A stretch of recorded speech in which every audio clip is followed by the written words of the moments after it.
I wrote down a few notes, just random stuff, kind of some stuff about Enneagram 4, and then Taurus, and then IXXP types, INFP, ISTP, INTP, ISFP. So I recently exited a long-term relationship with an ENTP. He ghosted me, and I was like, after almost 2 days, I was like, nope, I don't deserve this. Nope, I'm gone. That was a very important step for me because it's me showing up for myself.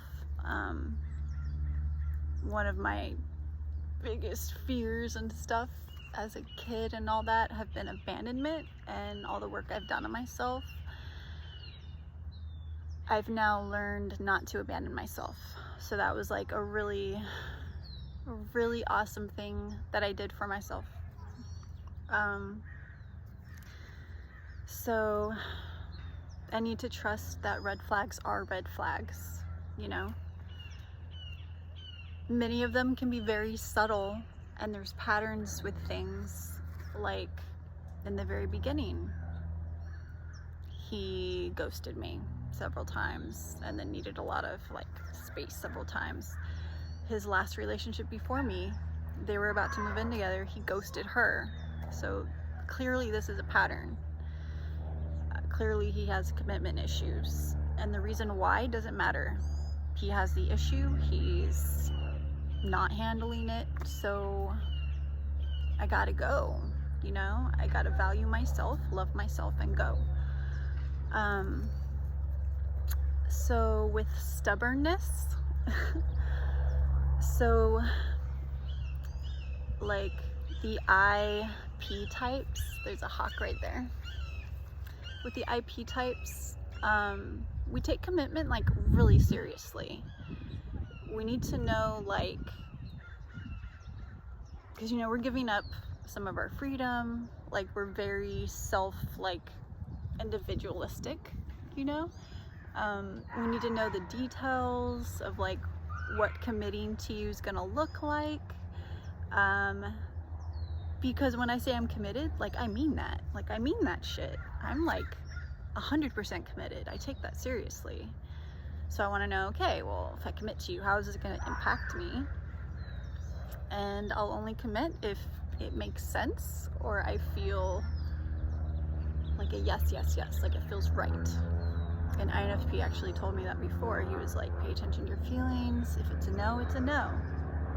If it's a yes, it's a yes. IP types are some of the most loyal types you're ever gonna find, like, because airplane, because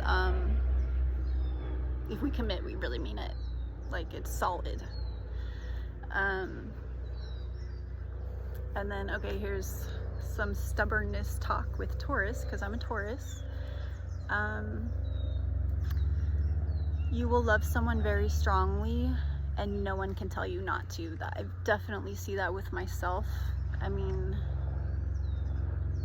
every relationship I've ever been in, like if I'm focused on this person, if I've decided to commit to this person, like nobody can tell me like not to be with them. And part of that, like my stubbornness, you know, the willingness to overlook imperfections. When I was a lot younger, I was too much into the, oh, he has to be perfect, otherwise it's a no. And then I realized, oh, you know what? Perfect people don't exist. So then it's like I swung to the other side, and I'm like too accepting. And obviously that can really not be good for me, being too accepting. Okay, but then also with that stubbornness, once I decided to know, like, that's it, like I'm fucking done. It's because I was so loyal to you, I gave you my all. like my heart, my commitment, my like everything I had, I gave it to you. So like, if I'm that committed and that devoted and giving all this stuff, and then you fuck me over, no, like, no,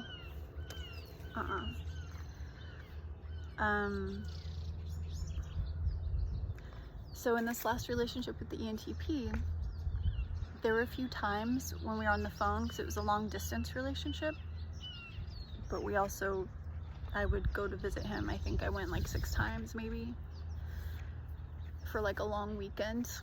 But there were a few times on the phone where he would get really quiet for like an uncomfortable amount of time. And I felt this really uncomfortable feeling,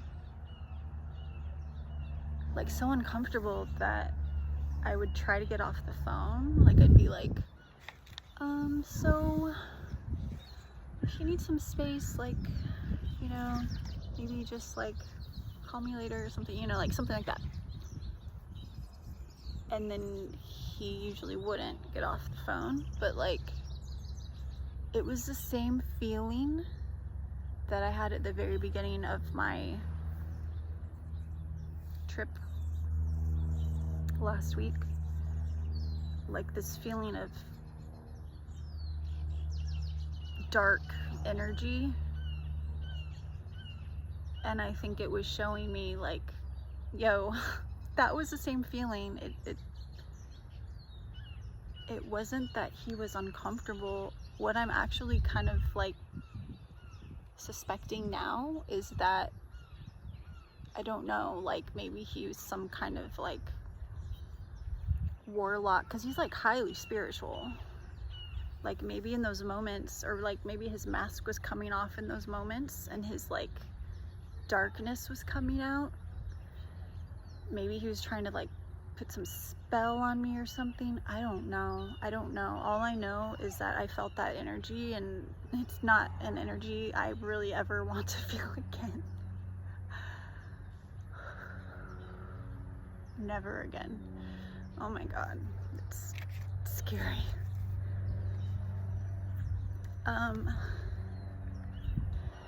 So I had a session with my Enneagram coach, Milton Stewart, last week.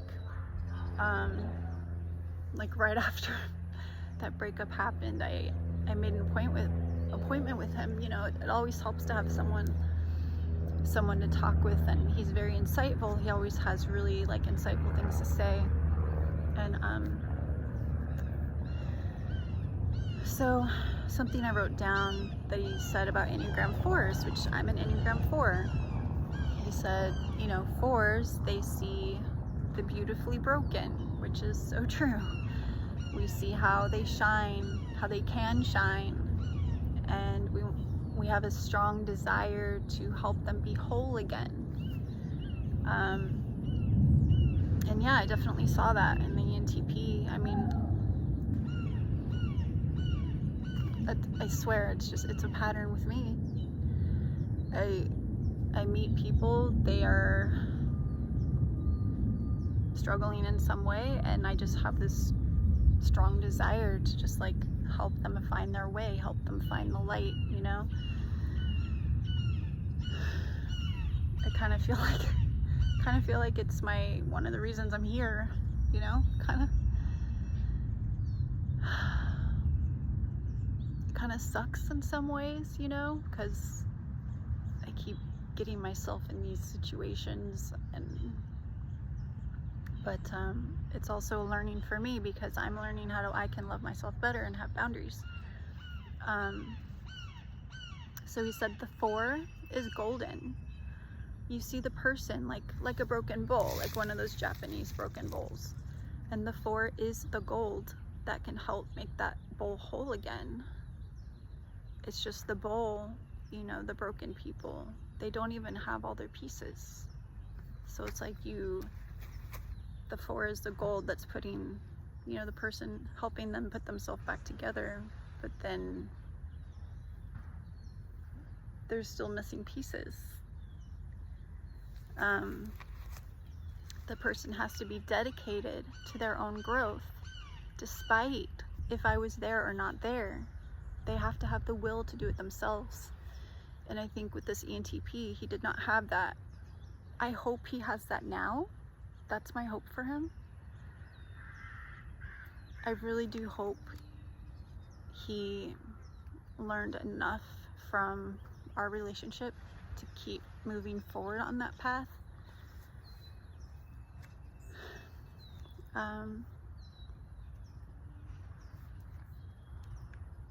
So one of the questions he asked me to, reflect on, he said, what am I seeking through someone else? So I wrote that down. Companionship, a best friend, deep conversation, someone to go on adventures with and to trust and have fun with, to not have to be strong all the time, someone who can give me affection and tenderness, loyalty, devotion. I don't want to have to be on the lookout for predators all the time, someone who can protect me. I don't want to be alone. I don't want to feel lonely. Someone who accepts me, admires me, gives me his undivided attention and respects me. And every single thing on that list I can give to myself. I don't want to have to be the one. I don't want to have to be the only one that gives that to myself. But the point is that I can give all of that to myself. So in part of my healing, whenever you're recovering from difficult situations, when those thoughts come up, like, earlier today I was just I felt lonely, but I pay attention to my feeling and I remind myself, you know what? I'm not alone though, my spirit guides are always here. I'm always here. I can always come out here, and the animals are out here. The trees are out here. A lot of times what I'll do, I'll come and I'll close my eyes and I'll put my hands on the tree and I'll just feel in my heart, I'll feel the gratitude. And I thank the tree, and I imagine the trees speaking to the rest of the forest. And it feels good. So, if anybody watching this is like going through something really hard, or you're having doubts about yourself, or you're having some negative beliefs and it's causing you pain or stress, you do have the power to change that. And you can change it immediately. When I felt lonely, within 10 seconds, I didn't feel lonely anymore, because I have a spiritual connection. I have a spiritual connection, and I can give myself everything on that list. I can. I want to have a deep conversation. I can talk to myself.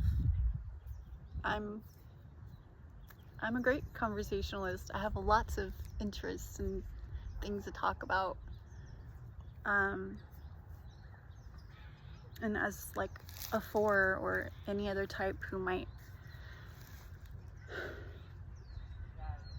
be feeling more negative or something, just don't let yourself acknowledge the negative thought or the negative belief, and reframe that into, like, see the positive linings, the silver lining. There's been several mornings this week I wake up and I'm just feeling like, man, I really want to just stay in bed.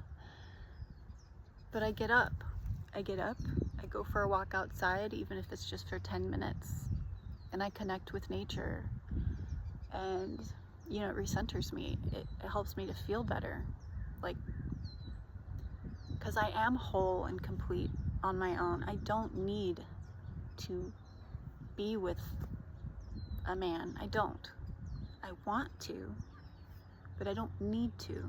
And in those moments where, you know, I'm feeling unpreferable feelings, you know, it's my responsibility to be positive, you know. So yeah, I guess I don't have much else to say. I guess just, even if the ENTP's watching this, like,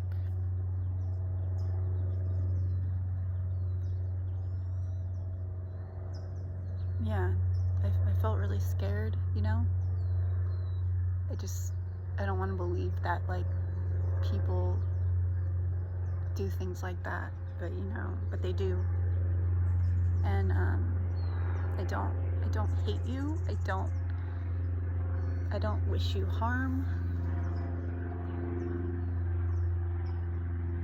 I do want you to learn from it.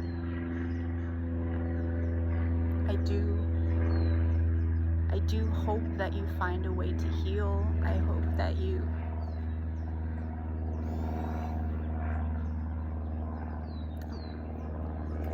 continue to care about yourself. Do the actions of caring about yourself.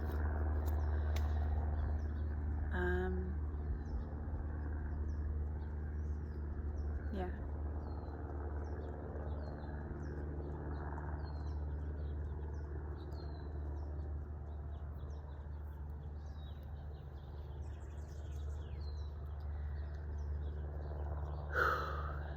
It's pretty out here. Yeah. If we all just find what we're passionate about, like, what were you passionate about as a kid? Like, what made your soul just happy? Like, as a kid, I really loved to sing. I just loved singing. And so I do that now. I don't always sound good. And it's weird. I can tell when, like, my throat chakra's open or when it's not. It's really weird. Like, sometimes I'll sing and I'm like totally like it's just not happening today. And then other times it's just flowing. Like, I think it's a chakra thing. But yeah, just doing your self-care every day, even if you don't feel like it. Get up, make yourself do something that's good for you, and keep going. Because when you have those difficult times, those are tests. The universe is testing you. Like, I believe that this relationship was a test, you know. When he ghosted me, that was a test. The universe was like, okay, how are you going to handle this? Are you going to do your old pattern where you would chase and, like, unravel and get emotionally, like, dysregulated? Or are you going to handle it like you did? So I passed the test. When you pass your tests, you get to elevate to the next level, you know? And you keep elevating and elevating. So yeah, I mean, I see everything as a test, basically. Oh, my boss is a narcissist. I'm gonna stand up for myself because I deserve to have someone stand up for myself. Oh, my boyfriend isn't treating me good. I'm walking away because I'm going to protect myself. I do not deserve to be treated badly. I don't deserve this. I'm out. That is showing your self-respect. That's showing your self-love.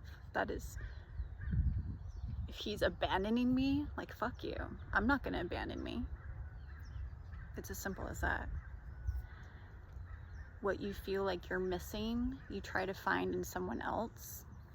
And when you discover that nothing is missing inside of you, you're able to give that to yourself. It's really hard at first, and you have to kind of train yourself to do it, you know? You train yourself, and then it becomes easier and easier. Like, yeah, so imagine if everyone in the world, like, loved themselves. Wouldn't it be such an amazing world? And all of us have that responsibility for ourselves.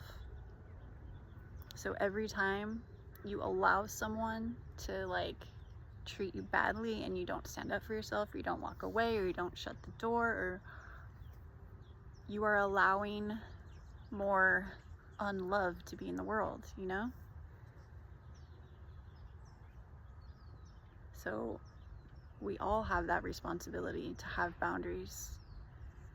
If you're a legit, like, a good-hearted person, you have the responsibility to have boundaries. That is your responsibility. It does not make you a good person to let someone shit all over you or use you. You're basically enabling their bad behavior. So it's really important to have those boundaries.